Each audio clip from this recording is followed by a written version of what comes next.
Life wins. Let's celebrate together on this episode of Pushback.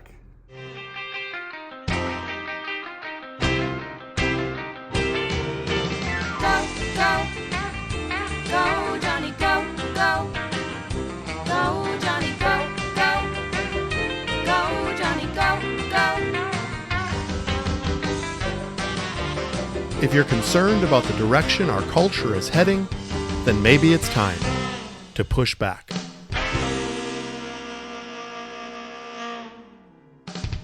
Hello, everyone, and welcome to Pushback. Let me tell you my situation as it stands right now. So I am at just outside of Glacier National Park in Montana.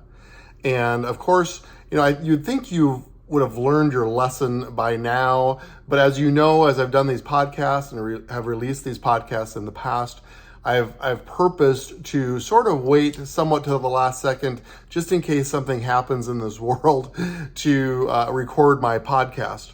Well, of course, I was leaving for a family camp here in Hungry Horse, Montana, just outside of Glacier National Park.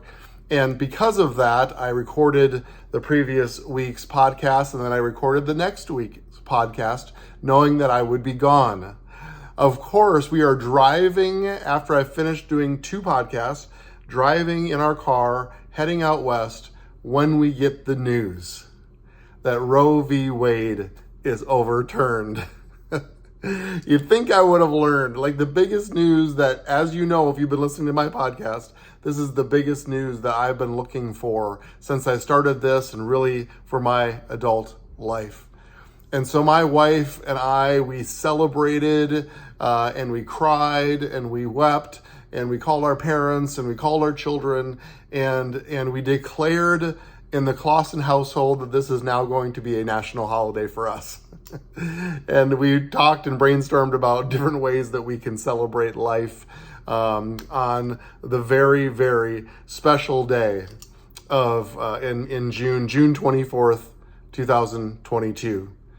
What a day that will go down in history as a moment where things really shifted and turned. So I am sitting here now in my lodge room at camp recording this podcast. I have my phone kind of on my briefcase, kind of leaning on there, hoping it's going to stay. There might be some noise in the background because it's a busy lodge where people are coming and going. And I have my laptop sitting here on the desk and some ruffled beds with our sleeping bags and things behind me. When you get this podcast, the YouTube video might be delayed by a couple days because we're heading home tomorrow and my daughter usually gets that all produced and ready to go on YouTube. But I will have this podcast ready to be released on Wednesday as scheduled. And then the one that I recorded before, we'll get to that one eventually because this news trumps everything. It trumps everything. What an announcement. This is after almost 50 years. 1973 is when Roe v. Wade was, in my opinion, errantly put into place.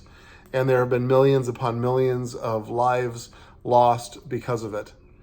But we as a nation now can rejoice because there is the Roe v. Wade has been overturned and nothing will be the same again. Now, we know that there's still work to be done, but I believe this is going to be one of those where were you when you found out kind of moments. And for us, it's going to be driving in the middle of nowhere in northern Montana when we heard. What a thrill, what a victory for family. What a victory for our nation. What a victory for the moral compass and fiber of what we stand for in this country.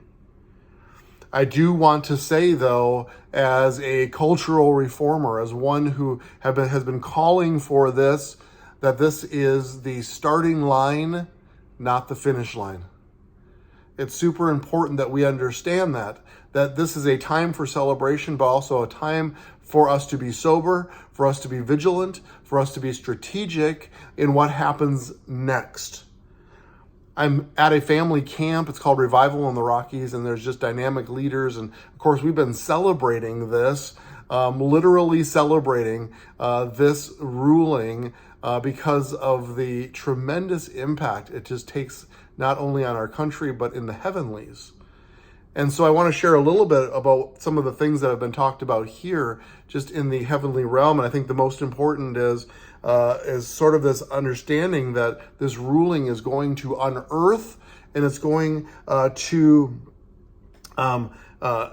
expose true allegiances. Now, we've already seen, of course, on the news and listening to some of the opposition from the Democratic Party, we can see the vile nature of their response. And my friends, we have to understand that our battle is never flesh and blood, but principalities and powers. And there is a principality that actually got dethroned a few days ago. It's a principality, and the demonic forces, the forces of evil that are connected to the spirit of death, of abortion over our country, those demonic forces are raging. And so we should absolutely expect to see a response, and we're already seeing it, a somewhat irrational, angry, maybe even violent response to what is happening in this world. And we need to have our eyes open, and we need to be ready. One of the words that came out of this camp is that soldiers will see this as a win. Generals will see this as an inevitable retaliation. There is an apostolic picture of what is happening here, that there's going to be retaliation by the forces of darkness that have held this realm for decades. So don't be surprised that even what you would have had considered rational voices sounding irrational. But we also cannot underestimate the value of removing the cloak and the mantle of heaviness and darkness over our nation. What a win. It's a win. It's a win for family. It's a win for life. And it's worth celebrating. Still pinching myself. I had the privilege of teaching here about family. That's our life message, and we're teaching every day about family. And of course, I couldn't help but talk about this ruling. And the first thing I said is I would like to say I can't believe it. But the truth is, the reality is that I do believe it. I do believe that things like this happen in the kingdom because he is on his throne and he is almighty. And people, including myself, have been praying for this for years, have been calling out for this for years. And this is a manifestation of the goodness of God over our nation. But it is going to unearth some allegiances. We're going to see true colors exposed. Some that have been maybe even running under the radar politically, in the world and in families, but also, and I know this is sobering to hear, but also in the church. There is a surprising number of churches and church affiliations that have been pro-choice. And for whatever reason, those are that have been running underground or under the surface. These are all going to become unearthed. And there's going to be a reckoning there in the Spirit and in the conversation of the Spirit. So it's so important that we understand that this is the starting line, not the finish line. I am so encouraged as a nation when this veil of darkness is removed, even though it isn't the final answer.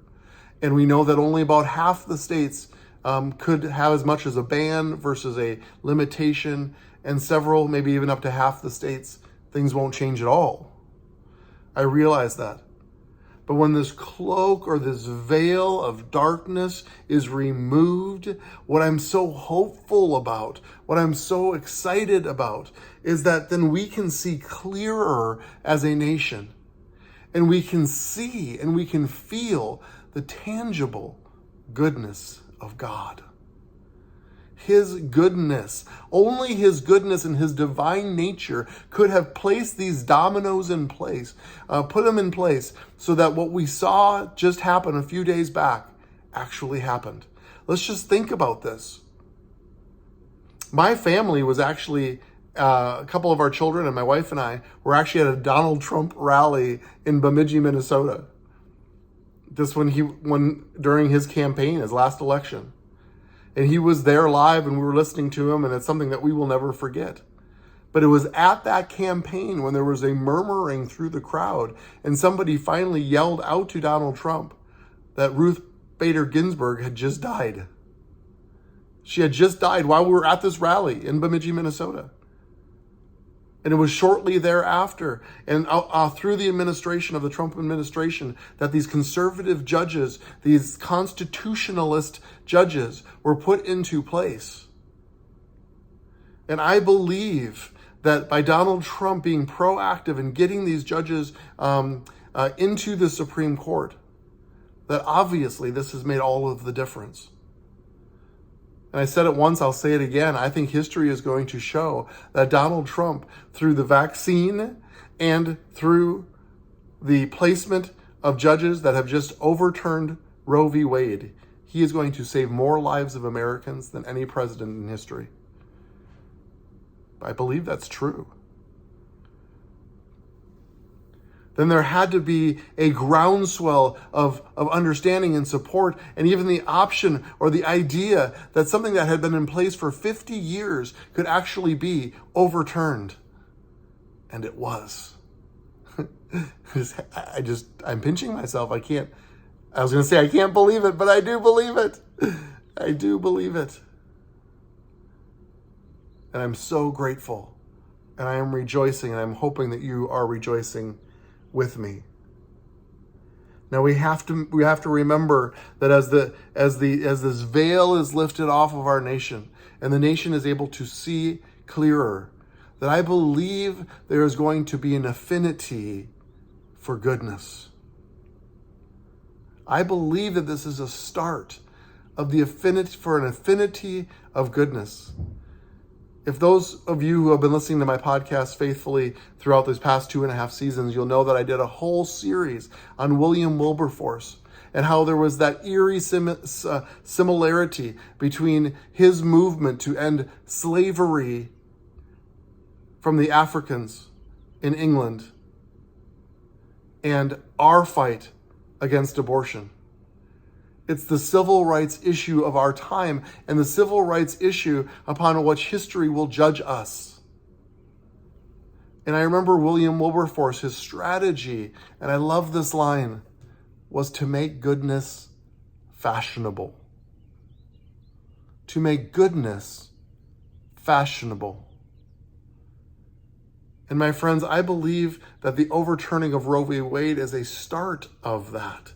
I believe there is a goodness attached to valuing a precious human life that cannot defend itself.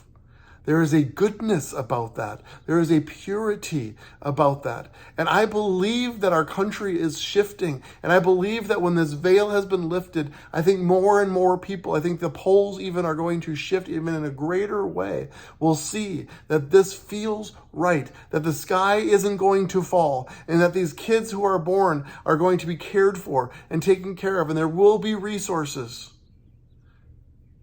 There will be beautiful adoptions. There will be families that are restored and healed and able to move forward with what they were given, which is a blessing. And I believe that as they see that and as they feel that goodness, that there's going to be a desire to be good, a desire to exercise goodness. If you remember William Wilberforce, he was laser focused to free the slaves, to end the slave trade in England. But his strategy was to do good. He took care of animals and of charities and of orphanages, and he went around doing good so that there was a culture of goodness, so that goodness would be fashionable. And I just feel in my spirit that this is just a start, because I think people are going to see deep down, and I believe the younger generation that's coming behind are becoming more and more pro-life because it feels right. It feels good. It feels wholesome. It feels pure. And we know that it's in alignment with heaven. My friends, this is our country. And we just had a win. We just had a moralistic win in our country when we felt like the winds of morality were blowing in the opposite direction. This is huge. We need to be ready. We need to have a concerted effort. And like I said, this is just the start, not the end. This is not the finish line. I mentioned before that I'm from the state of Minnesota, and the state of Minnesota tends to lean towards liberal ideologies, but I'm telling you that things are shifting.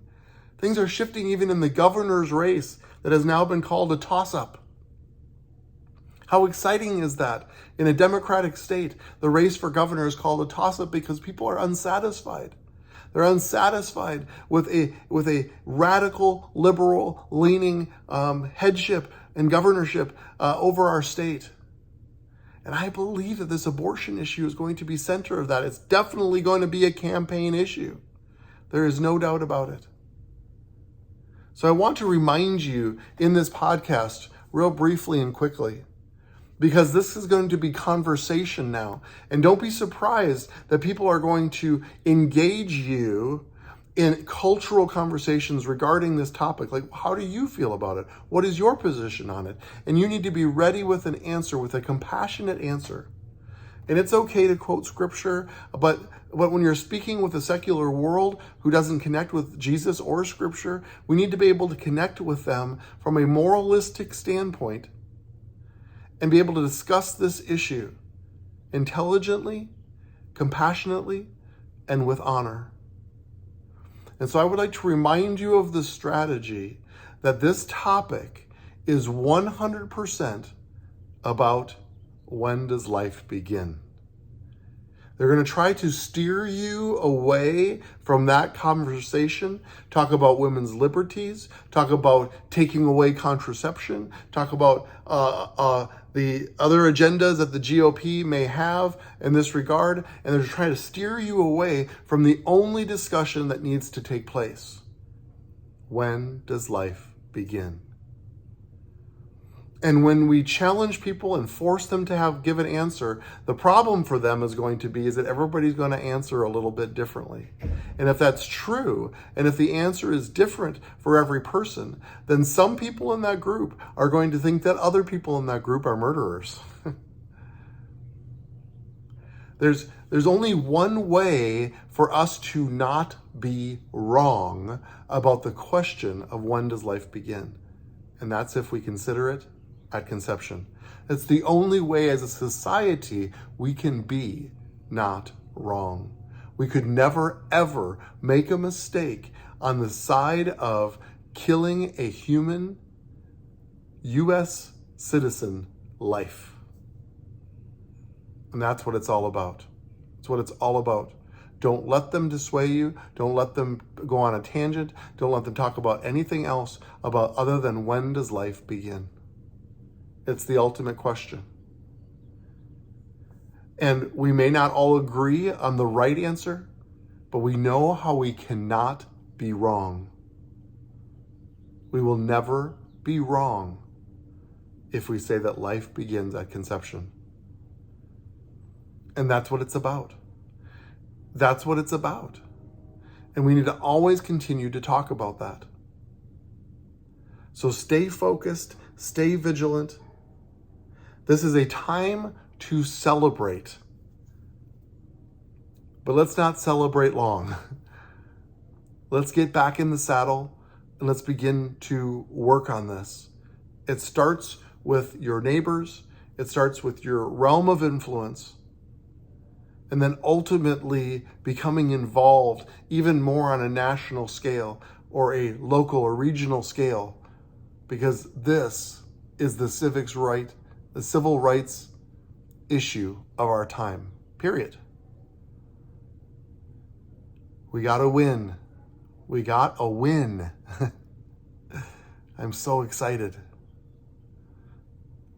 But it's just the start. It's not the end. So will you work with me? There's going to be many more podcasts about this as we go forward, and the political uprising that is going to take place on both sides, especially as we head into the midterm elections. Believe me, this is going to explode. But it's a good explosion because we're on the winning side.